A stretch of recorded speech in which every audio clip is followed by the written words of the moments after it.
The FDA approved the Pfizer vaccine August 23rd, and government bureaucrats immediately began urging vaccine mandates. Everywhere you turn, the message is clear. Do not question, just comply. Or as Baltimore City Mayor Brandon Scott told citizens, if you're not vaccinated, shut up. But what many see as a simple jab can be a question of life and death for others. I'm HanaLyn Colvin, and I'm very proud to welcome you to this special episode of HanaLyn, where I sit down for a personal conversation with LadyJ, the founder of LadyJ Media and Butterfly Entertainment, as she describes her own harrowing experience with the Pfizer shot. Now, let me be very clear. Blind Money Underdawgz is not advocating for or against any medical treatment. But the freedom to have these open and honest conversations is critical to being able to make informed decisions. And no one should feel discouraged from sharing their own personal story. LadyJ has quite a story to tell. Welcome. And we are here talking with Dr. Charlene Jenkins, better known to Baltimore and up and down the East Coast as LadyJ, the founder of LadyJ Media, Butterfly Entertainment. Welcome to the show. Thank you. I'm excited to be here. Yeah, we're so happy to have you. Yeah, you've been, part of the Team Boykai family for over a year, and you're family to us. Right. So we are grateful to have you here for more reasons than just one. Yeah, definitely. Yeah. So I had actually been thinking about you before you reached out to me because I was thinking about you, and I thought, I haven't talked to LadyJ in a minute. I wonder how she's doing. And then I got a message from you telling me that this week had been pretty harrowing, and that you had a story to tell, so we wanted to bring you on so that we could talk. So tell us just a little bit about what it was that happened this week. Well, so first of all, thank you. I love the studio. I love being here. I'm really excited. Thank you. It's weird being on the other end, because I'm normally doing the interview, but I really wanted to talk about what happened to me because I'm still dealing with it. And I felt like it needed to be told so everybody can hear. But the thing is, I got the Pfizer vaccine. And I really, like I told you, I really had no plans of getting it. But my mom is really sick. I'm one of her caretakers. And my dad felt more comfortable with myself, my sisters getting the vaccine. So everybody had the vaccine except me. I was the one holdout. And I just decided, because him and I had so many different conversations, I said, you know what, the week that I'm not traveling, I'm going to just get the vaccine and just get it over with. So Monday, I decided to, actually Sunday, I made an appointment to have the vaccine on Monday at 2:30. And had a really great day. Like my days are always, I'm just always all over the place, like buzzing everywhere. So I woke up that morning, I went to the gym, I worked out, went back home, did some work for the shows, feeling great, like I normally do. And then at 2:30, I went and got my vaccine. And they ask you all the questions. Do you have any allergies? Have you had any other vaccine? And all of my answers were no, because I've never had any allergic reaction or anything. It was really quick. I sat for 20 minutes like they tell everybody to do. I left, and then about an hour after getting the shot, I looked at my watch and I'm like, okay, it's 2:30. 3:30. I'm not feeling well. So I said to my son, I said, my throat feels like when you go to the dentist and they give you that shot, and you know how your mouth feels numb and you can't feel your tongue. I was feeling that in the back of my throat. And we kind of just brushed it off because he said, Mom, you're probably just stressing. So he dropped me off at home. And I noticed though when I was home, like I was sneezing a lot. And I was coughing, and I was like, what is going on? Because it was nothing unusual in the house. And so I went to eat. and that's when I went to swallow. I had pasta salad, and that one like forkful I put in my mouth, I went to swallow, and I started choking.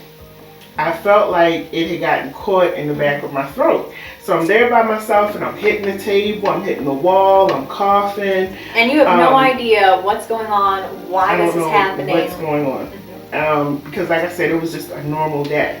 In your mind at that point, did you make any association between the reaction you were having and the vaccine? Nope. Like this could possibly be a side effect? I'm telling you, I didn't even think about it. And it happened so fast. My first thought was maybe I swallowed too fast, but I don't eat fast. I'm not a fast eater. So everything was just happening fast. And the moment that I was getting ready to lay down and go to sleep, my doctor calls. And it happened to be my primary doctor who was on call, and I told her what was going on, how I felt. She said, what are you getting ready to do right now? And I said, I'm getting ready to go to bed. She said, whatever you do, don't go to sleep. Your throat is closing. Oh my God. So she said, go straight to ER. So when we got to the hospital, I walked in and I was trying to tell the nurse, like, I can't breathe. I don't know what's going on. She said, pull your mask down. And when she looked in my mouth, she immediately started like calling people. And right there in the waiting room, there were 3 nurses and 2 doctors who started like working on me. I never made it to a room, by the way. Everything was done in the waiting room. That's how severe it was. That's incredible, because I've never seen anything like that happen before, where someone is just, it's so urgent that they have to be treated right there in the waiting room. I was right there. It was like the nurse was where you were when I came in. They took me right behind that chair, and that's where they worked on me, like right behind the chair. And it was scary because that's when it hit me like, okay, this is really serious. Like this is not a joke. And like one person they had my arm, putting the IV in my arm, the other person's in my mouth. Somebody's over here doing my blood pressure because apparently my blood pressure was dropping. And I was starting to have a panic attack, you know, because which when you already can't breathe is the last thing that you want. And also, I just want to ask you, you went into the hospital, you could not breathe, your throat was closing up, and they made you wear a mask. And I had to keep my mask on. I had to keep my mask on. In between, while they were, doing what they were doing, they would put my mask up and take it down. And they would put it back on. And put it back up. And you couldn't breathe. And I couldn't breathe. So the other thing, like I told you, which was hard, was that because of COVID, my son couldn't come in. So I was in there by myself. That's terrifying. And I didn't have anybody to say like what's going on or whatever. So it was really traumatic. And they were telling me, normally I'm the person who's like, okay, what is this for? But I couldn't even say that. And so I just heard them say one thing like, we're putting a cocktail together because you're having a severe allergic reaction and we got to open your throat back up. And so whatever they put in there, I felt it. It felt like my throat was on fire. I could like feel it immediately. It felt like my throat was on fire, but it was to open it up, to take the swelling down. And they ended up keeping me overnight. Before I went home, I had to be able to drink a full glass of water without choking. Because the other thing I forgot to mention is that even while I was at home, when all of this was going on, I was choking on water. Like I was trying to drink water. Then I tried to drink juice and I was choking on it. But it still didn't dawn on me about, it was from the Pfizer or whatever. But what did they tell you once they admitted you and you were recovering from the anaphylactic shock? When did they tell you that it was a reaction to the vaccine? When I was okay, like when everything had gone down. And what did they explain? They told me had that caused it? There's an ingredient, PEG, is this ingredient in the vaccines, and apparently polyethylene glycol. I'm highly allergic to it. First time I heard it, because I've never had an allergic reaction to anything. So the doctor explained to me, basically she said the cocktail that we gave you has killed the antibodies for the vaccine that you took today. So it's like you never had it. So you went through all of that. I went through all of that. And you're unvaccinated right. now. You suffered. You almost died. Yeah. You had near-death experience. Yeah. And you would still be considered, if you go out in public, you were considered unvaccinated. I'm unvaccinated at this point. And I cannot take any of the vaccines because they all have that ingredient. They told you specifically, the doctors told you specifically, you cannot. I can't. So, it was a little scary because the reason I called you guys is because I was like, okay, I've never heard that before.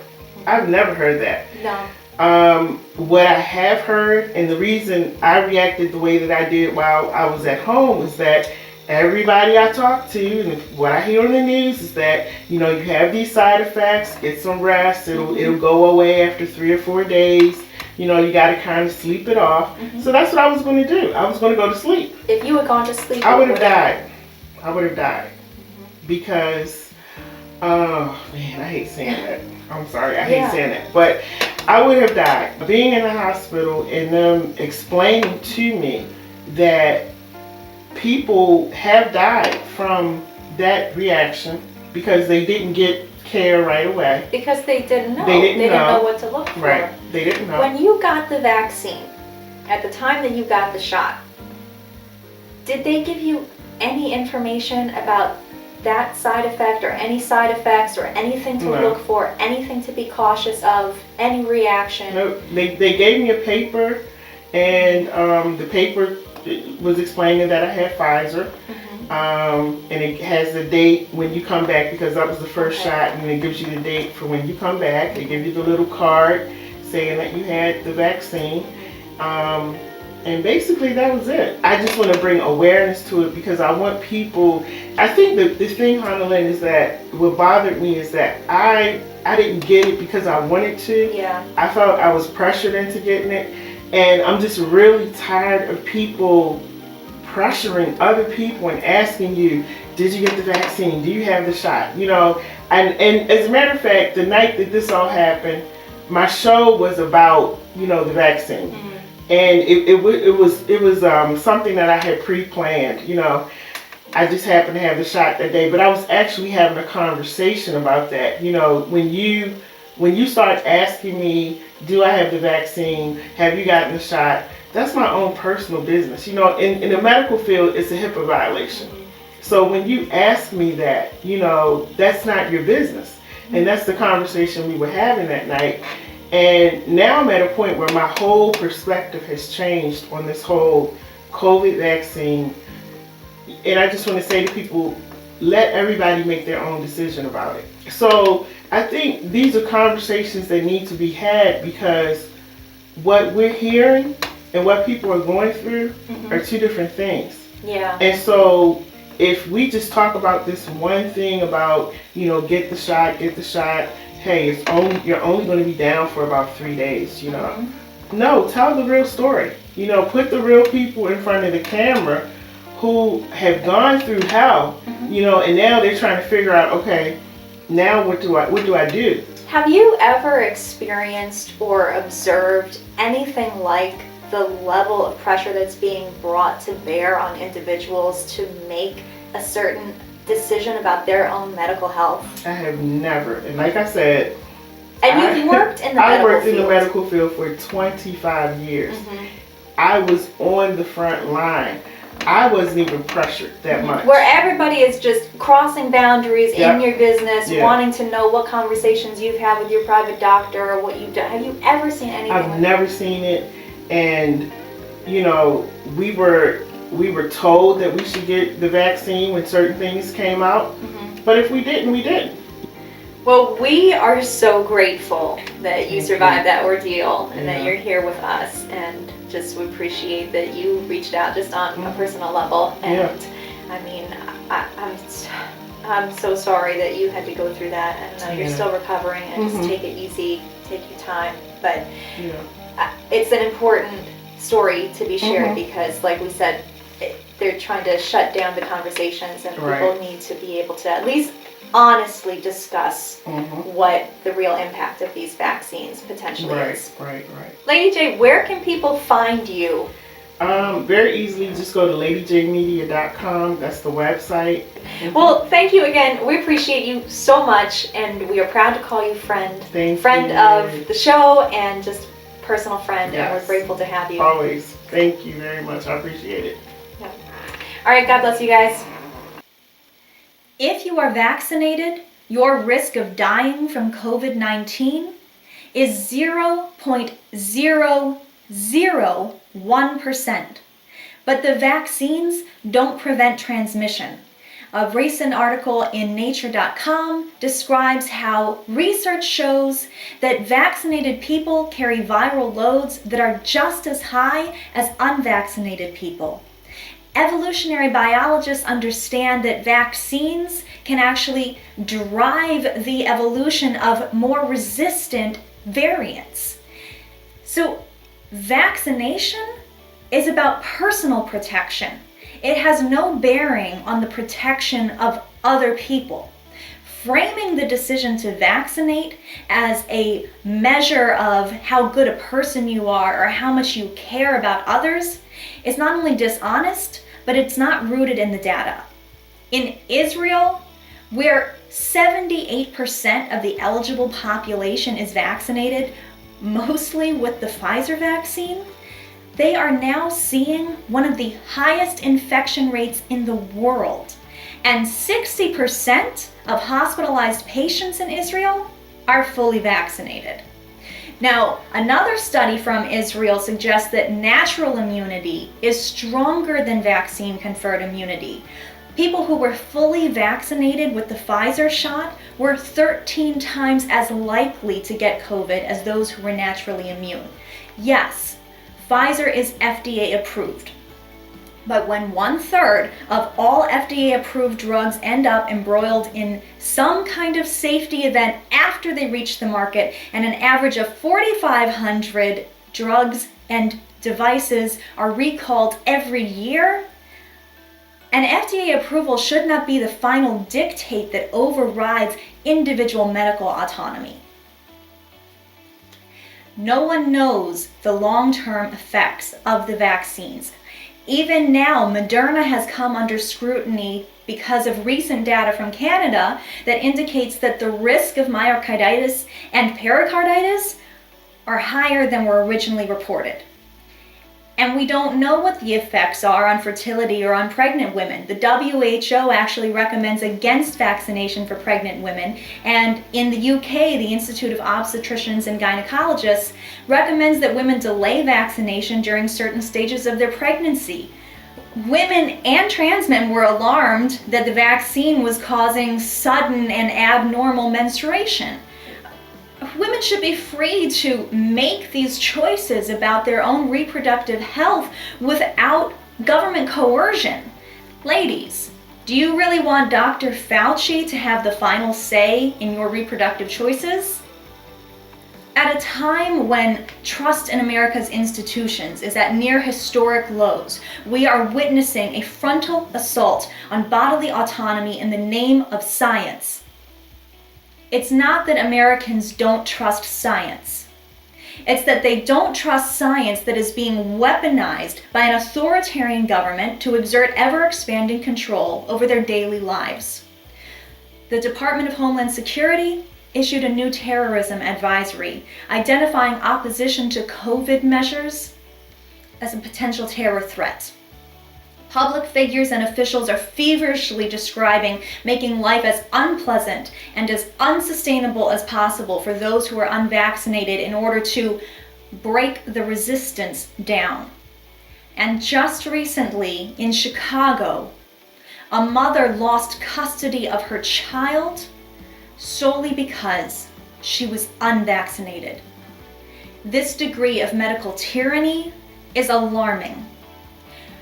Are those Americans who have valid concerns about the vaccines or about vaccine mandates, are they terrorists simply because they're advocating for their right to make their own medical decisions?